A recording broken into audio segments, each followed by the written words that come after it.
This is a very touchy subject here in Austin. You're going to see t-shirts that say, "Don't California my Texas," and you'll likely hear some grumblings about Californians moving here. But more than 1 out of every 10 people moving to Texas last year was from California, which is awesome. I mean, that's a huge group of people. So if you are moving here for the reasons we all know, low income taxes, really no income taxes, job opportunities, lower housing costs, etc., here are some things that you need to know that will help you integrate into Austin life.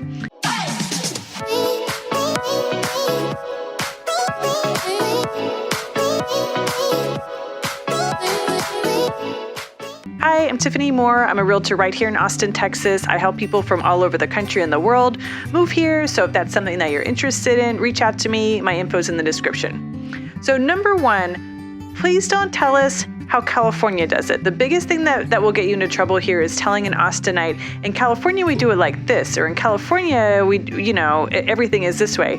No one really wants to hear that. It's like walking into someone's house and the first thing you say is, "Why would you paint the walls this color? In my house we painted them this color," or moving around the furniture to the way that it was in your house. It's just not going to end very well. Austin is a very inclusive city and we love everyone, but we're also a proud culture. So when you do come here, sit back and learn about Austin before offering opinions or comparing Austin to California. They're just totally different, and Texans are proud people. You'll learn that. Number 2, learn the lingo. I have another video that's going to give you some common mispronunciations of areas and streets in Austin that you don't want to be caught saying unless you want everyone to know that you just moved here. As far as accents go, Texas is a huge state and there's no one accent that runs throughout. So there are more than 21 distinct dialects that have been documented in Texas, which is huge. Austin is somewhat unique in that people born and raised in Austin don't really have a distinct accent. It might sound different if you're not from Texas or from the area, but really there's not like a one distinct Austin accent. With that being said, when you do hear it, I wouldn't advise teasing anyone about it. As I said, Texans are a proud people and wouldn't take very kindly to that. In 2019, the Texas accent was named the sexiest accent overall. So if you're single, you might want to try and hear this accent and try and commandeer it for yourself. Fun story, my friend Claire, who you may have seen in our live stream videos, she's also my right-hand woman. She's my producer. She helps keep me on track. She grew up in Decatur, Texas, which is this tiny little town just northwest of Fort Worth. She has a very thick Texas accent. Very thick. She likes to make her grocery list using Siri. And so one day she was like, "Siri, add breakfast items." And her accent is so thick that Siri added to her grocery list breakfast atoms, ATOMS, and she said items. Anyway, so her accent's pretty thick. So we both love the author David Sedaris. She went to go to one of his readings and got to meet him afterwards and was just chit-chatting with him, and he was obsessed with her accent and fell in love with it. And that was about it for her. She can now die a happy woman. So all that to say, give the accent a chance. Number 3, guns. Guns are going to be on display. This is something that you need to get used to because it's very different from California. In Texas, we have open carry laws. So Texans can carry handguns in public without going through training or having to get permits. It is common to see people in the grocery store or wherever with a gun on their hip. So it's just something to be aware of and get used to. Doesn't mean there's going to be a shootout in a saloon in the next 5 minutes, but it's something that it's not something that you necessarily need to be concerned with or freak out about for the most part. Let's hope that's true for the most part. And when you're looking at houses to buy, it's really common to see a locked gun safe in the primary bedroom closet or in the office or the garage. So Texans also hunt a lot, so you may see some deer heads on the walls as well. And when you're checking out garages, it's important to make sure there's enough space for your garage fridge, somewhere to put your deer and your beer.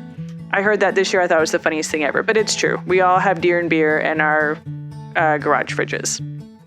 So number 4, be friendly. Texans are friendly, and that's just a fact. Your neighbors, people that you're in line with at the grocery store, at the burger place, at the brewery, we like to wait in lines in Austin. So there's a good chance that you're going to be waiting in line with people a lot. So when you are, people are probably going to start conversations with you, smile with you, chit chat, and it's expected that you kind of respond in kind. It takes a little getting used to, but it's just how Austin is. It's a very friendly and inclusive city. So if you're trying to make friends or get to know people, this is a great in for you. People are going to start talking to you. Just start talking back and the conversation will go from there.